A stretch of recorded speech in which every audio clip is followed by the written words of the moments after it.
आप कईयों के मन में ये सवाल आता होगा कि भगवान ईश्वर एक दो बार बुलाने पर क्यों नहीं चले आते। एक आध बार एक दो बार बुलाने पर हमें हमारे भगवान के दर्शन क्यों नहीं होते। क्यों हमें इतने लाखों के तादाद में हमें मंत्र जाप करने होते हैं, सालों तक इतनी पूजा पाठ इतना सब कुछ करने के बाद ईश्वर की प्राप्ति होती है। एक आध दो बार बुलाने पर भगवान खींचे क्यों नहीं आते। कईयों के मन में भी ये सवाल आ सकता है, छोटे बच्चों को भी ये सवाल आता है मन में। मैं जब छोटा था तभी भी मैं ये सोचता था। आप कईयों के भी मन में ये सवाल कई बार उठता होगा कि सिर्फ एक आध दो बार बुलाने पर क्यों नहीं भगवान खींचे चले आते। आज से अभी तो हम ये कलयुग में जी रहे हैं, लेकिन कुछ सालों पहले का जो युग था, लाखों वर्ष पहले का सत्ययुग द्वापर युग, उसमें तो हज़ारों सालों तक तपस्या तप जाप करने पर हमें ईश्वर की प्राप्ति होती थी, ईश्वर के दर्शन होते थे। ये कलयुग में तो चलो ये उतना तो हमारा आयुष्य ही मुश्किल से 70-80 साल का होता है, इसलिए हमें उतने हज़ारों सालों तक तो तपस्या नहीं करनी पड़ती। जो सत्ययुग द्वापर युग था उसमें तो हज़ारों सालों तक तपस्या करने पर हमें ईश्वर के दर्शन होते थे या ईश्वर की प्राप्ति होती थी। तो ऐसा क्यों है कि भाई इतना पूजा पाठ, इतना लाखों की तादाद में मंत्र जाप करने पर ही ईश्वर के दर्शन संभव है। एक दो बार बुलाने पर क्यों नहीं खींचे चले आ जाते भगवान। एक आध दो बार बुलाने पर क्यों नहीं आते। आते एक आध दो बार बुलाने पर भी आते, ज़रूर आते। लेकिन क्या हमारी भक्ति मीराबाई जैसी है? क्या हमारी भक्ति नरसिंह मेहता जैसी है? क्या हमारी भक्ति रामकृष्ण परमहंस जैसी है? तो वो एक आध दो बार बुलाने पर खींचे चले आ जाए। जिस तरह की भक्ति नरसिंह मेहता ने की थी, जिस तरीके की भक्ति रामकृष्ण परमहंस जी ने की थी महाकाली की, जिस तरीके से मीराबाई ने श्री कृष्ण की भक्ति की, उस तरीके से उस हद तक का है प्रेम भाव समर्पण अपने ईश्वर के प्रति हमारा, क्योंकि वो एक आध दो बार बुलाने पर आ जाए, खींचे चले आए। मीराबाई जो थे, उन्हें कृष्ण के अलावा, श्री कृष्ण के अलावा कुछ दिखता नहीं था। खाना पीना रात दिन कुछ नहीं। रामकृष्ण परमहंस जो थे, उन्हें महाकाली के दर्शन होते थे। वो महाकाली के बहुत बड़े भक्त थे। उन्हें अपने माँ के अलावा कुछ नहीं दिखता था।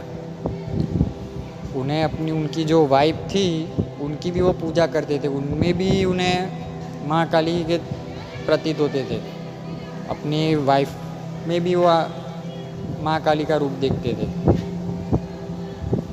क्या इस हद तक की उस तरह की प्रेम भाव समर्पण हमारा है हमारे ईश्वर के प्रति, तो एक दो बार बुलाने पर चले आ जाए। रामकृष्ण परमहंस जो थे, वो मंदिर के में बैठकर घंटों घंटों तक, सुबह हो या शाम हो, दिन भर रोया करते थे। लोगों ने, दुनिया ने उन्हें पागल समझा कि ये क्या पागल आदमी है, इस उम्र में अभी क्या हो गया है, मंद बुद्धि है। दुनिया ने पागल कहा कि क्या मूर्त को देखता रहता है दिन भर। महाकाली की मूर्ति के सामने उन्हें दिन भर देखा करते थे, घंटों घंटों तक चिल्लाते थे, माँ मुझे दर्शन दो दर्शन दो, रोया करते थे।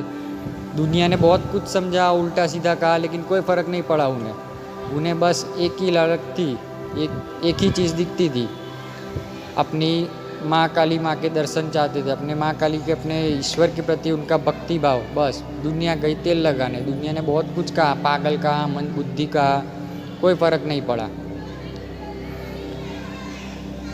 और वो जो थे रामकृष्ण परमहंस जी, वो स्वामी विवेकानंद के गुरु थे। ये बात आप सभी को पता होगी।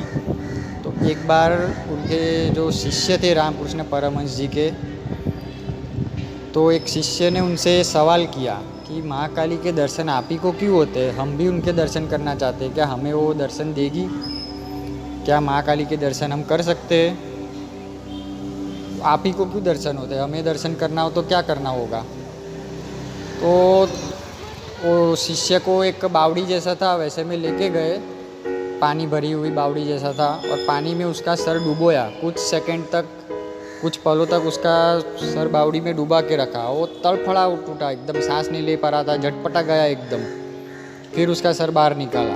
वो उसको पूछा वो शिष्य ने, भाई मैंने तो आपसे सवाल किया था कि मुझे ईश्वर के दर्शन कैसे हो गए, तो आपने तो मुझे क्यों पानी में इस तरीके से डुबा दिया, मैं तो सांस नहीं ले पा रहा था, मेरे झटपटाहट होती, किस तरीके की मेरी हालत हो गई। तब जाके रामकृष्ण परमहंस जी ने कहा कि जैसी झटपटाहट थी, जो तड़प उठी, सांस नहीं ले पा रहे थे, वैसी ही तड़प होनी चाहिए अपने ईश्वर के प्रति, तब जाके ईश्वर के दर्शन होते हैं। आपके अंदर उस तरीके की तड़प होनी चाहिए, उस तरीके के उतना प्रेम भाव समर्पण होना चाहिए कि मैं अपने ईश्वर के बिना रह ही ना पाऊँ, अपने भगवान के बिना सहन ना हो पाए मुझे। उतनी तड़फड़ाहट होनी चाहिए, उस तरीके उस तड़प होनी चाहिए अपने अंदर अपने ईश्वर के प्रति, तब जाके हमारे ईश्वर के दर्शन होते हैं, तब जाके वो एक दो बार बुलाने पर खींचे चले आते हैं। आएंगे, क्यों नहीं आएंगे। उतना प्रेम भाव समर्पण, उस तरीके की तड़प हो तो आना ही पड़ेगा भगवान को। लेकिन आजकल तो हम जब पूजा पाठ भी करते हैं, मंत्र जाप करते हैं माला लेकर, तो भले हम मंदिर में भी बैठे हो या कहीं पे भी हम पूजा पाठ माला जप कर रहे हो, तो कुछ माला तक तो ठीक है, लेकिन फिर कुछ माला होने के बाद हम जाप तो कर रहे होते हैं, लेकिन हमारे दिमाग में कहीं और बातें चल रही होती है, हमारा ध्यान कहीं और भटकने लगता है। फिर भी ईश्वर की हमें मदद मिलती है, फिर भी ईश्वर हमारी मदद के लिए तैयार होते हैं, फिर भी हमें उस पूजा पाठ मंत्र जाप का फल मिलता है। तो सोचिए, उतनी तड़प, उतनी थनथनाहट होनी चाहिए अपने प्रेम, अपने ईश्वर के प्रति, उस तरीके का प्रेम, उस तरीके की भक्ति कि भाई मैं अपने ईश्वर के बिना रह ही ना पाऊँ।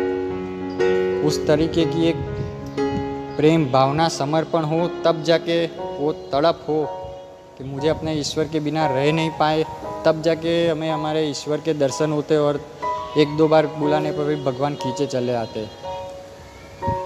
इन लोगों की भक्ति, उन लोगों की भावना, प्रेम समर्पण ऐसा था। मीराबाई, नरसिंह मेहता, रामकृष्ण परमहंस, इन लोगों का प्रेम भाव इस तरीके का था, तब जाके उन्हें इस भगवान के दर्शन होते थे। एक दो बार बुलाने पर वो तुरंत खींचे चले आते थे।